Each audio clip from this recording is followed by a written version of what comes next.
Since neither firm was in a position to secure immediate dominance of the overall American industry, the establishment of the Motion Picture Patents Company allowed both Biograph and Edison to avoid a wasteful, round of competition. And so it creates a cartel that allows them to control the prices which are set for the selling of films to exchanges and the rental of films from exchanges down to exhibitors. So, what does the MPPC actually do? Well, first off, it's structured legally as something called a patents pool. So its purpose is to acquire inventions and patent rights related to moving picture technology. And it would then license the right to use that technology to various film production companies and, as we'll see, exchanges and exhibitors.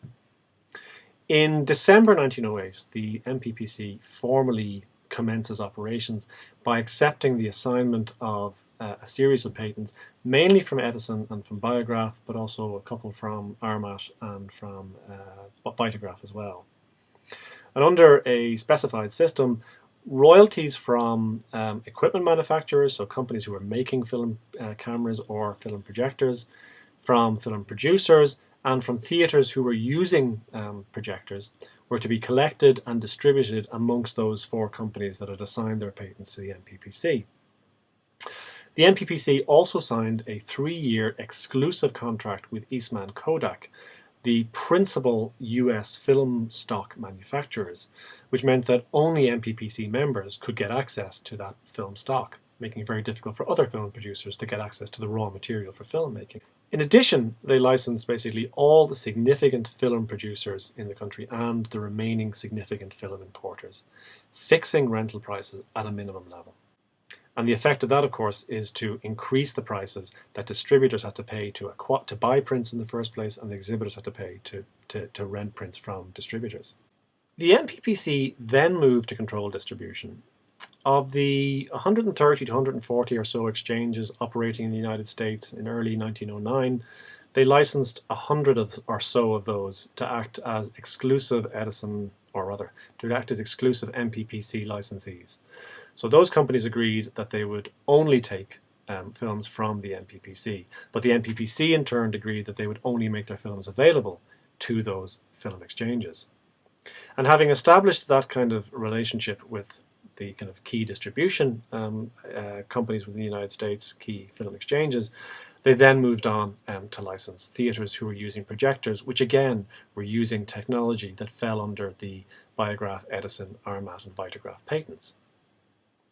So what you have here is the exploitation of patent rights, patents relating to film cameras and film projectors, to establish a cartel which sought to dominate the American film industry, to effectively state who could and could not operate as producers, as distributors, and as exhibitors. The MPPC constitutes a combination which had potential monopoly power in all three levels of the industry: production, distribution, and exhibition. For their part, MPPC members, that is the production companies, had sort of guaranteed routes to get their films to exhibitors once they had produced them. So they were able to concentrate simply on the work of film production. This meant that they had a kind of a more regular flow of rental income coming back into them, and they had access through the film exchanges and the exhibitors to a nationwide market which appeared to be constantly expanding.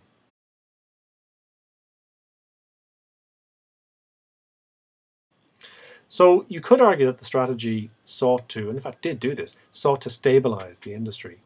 And indeed, rules like saying that kind of prints had to come back to film producers after a fixed period of time did contribute to an improvement in the quality of the films that the audience got to see. This new structure, the new tighter relationships between the producers and the exchanges, meant that a larger number of film prints could be efficiently distributed across the United States. One of the immediate results of this was that more money flowed back to the production companies. More capital could thereby be invested into production, and production values, production quality began to increase, and that again is reflected in the films that audiences get to see. In 1910, the MPPC established a new distribution entity called General Film. And the way that it constructed General Film was it licensed it as its sole distributor. And it then went to the companies that it had previously licensed, the independent exchanges that it had previously licensed to distribute MPPC member films. By 1910, of the original 100 or so companies that had been licensed, there was only about 69 or so left. Some had left voluntarily, some were ejected for, in some way, violating their contract with the MPPC. Within 18 months of the establishment of General Film, so by mid-1911, General Film had purchased 58 of those 69 exchanges that were still working with the MPPC members. It cancelled the licenses of 10 of them, and that leaves one more, 69th, and I'll come back to what happens to that 69th in a minute. And what General Film is effectively a single distributor seeking to dominate the entire American film industry. And it's made out of all of those independent exchanges that had worked in particular regions of the United States.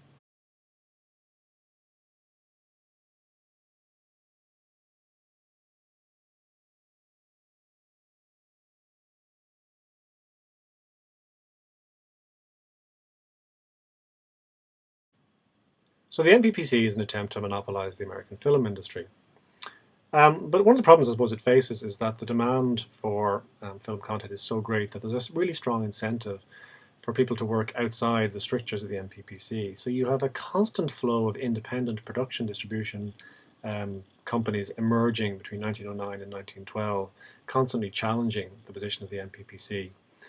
And part of the difficulty for the MPPC were the legal difficulties of actually making patent law stick.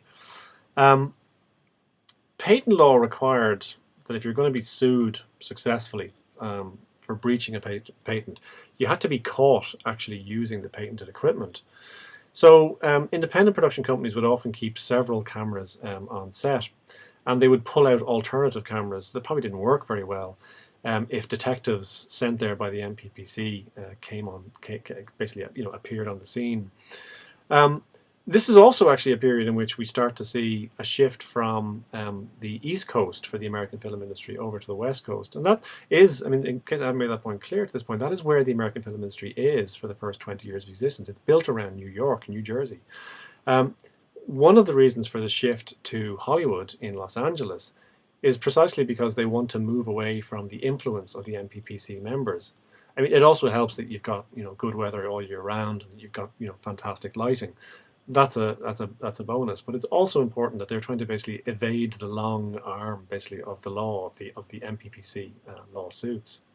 Another problem for the MPPC was that the pursuit of infringers was often more expensive than the fine that the court would then levy upon those who were caught breaking patent law.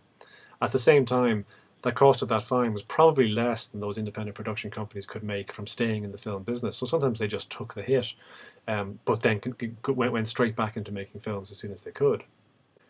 One court case in particular would turn out to be particularly significant. I mentioned that there was one exchange left that didn't become a constituent element of General Film and didn't have its contract cancelled. And this was the Greater New York Film Rental Company, which was owned by someone called William Fox. And that, in case you're wondering, is the Fox who would later be the Fox in 20th Century Fox. In September 1911, General Film offered William Fox $150,000 to buy out his exchange outright. Fox refused. General Film then immediately cancelled Fox's license, and Fox lost his supply of films from the MPPC. Fox brought the MPPC to court for restraint of trade, and General Film for that matter. The court finds against Fox. It says that, look, under the contract that Fox had with the MPPC, they have acted within the letter of the law.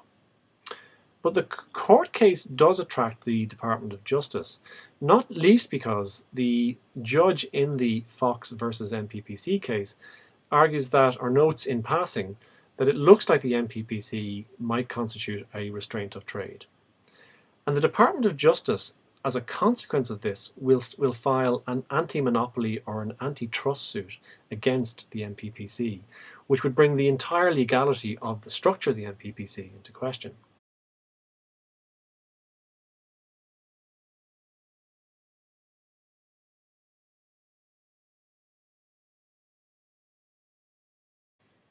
Now, ultimately, it will be that court case taken by the Department of Justice which does in for the MPPC. But it might well have been the case that the MPPC might have disappeared anyway, because by the early 1910s, a number of new features were emerging in American films, two in particular.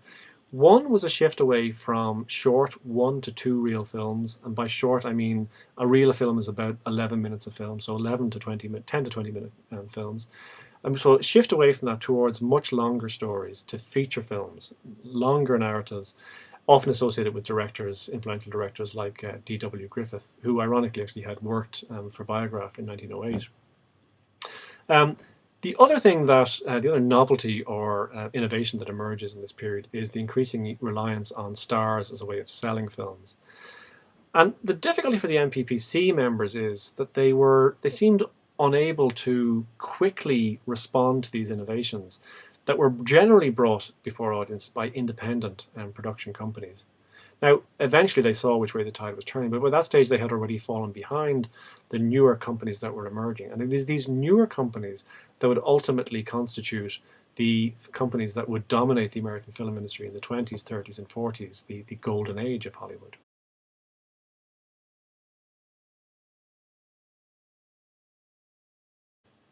But back to the Department of Justice case against the MPPC. The lawsuit taken by the US Department of Justice argued that the MPPC controlled 70 to 80% of a business that by 1912 was worth $100 million per annum, an extraordinarily large business. Furthermore, General Film, as the MPPC subsidiary, effectively constituted a distribution monopoly. Now, it would take a couple of years for the final arguments in the case to be heard, so it's December 1914 before the case comes to a kind of proper conclusion. The government basically argued that the MPPC and General Film had acted unlawfully through their licensing through their exploitation of patents. And the direct effect of this was a restraint of trade within the American motion picture business.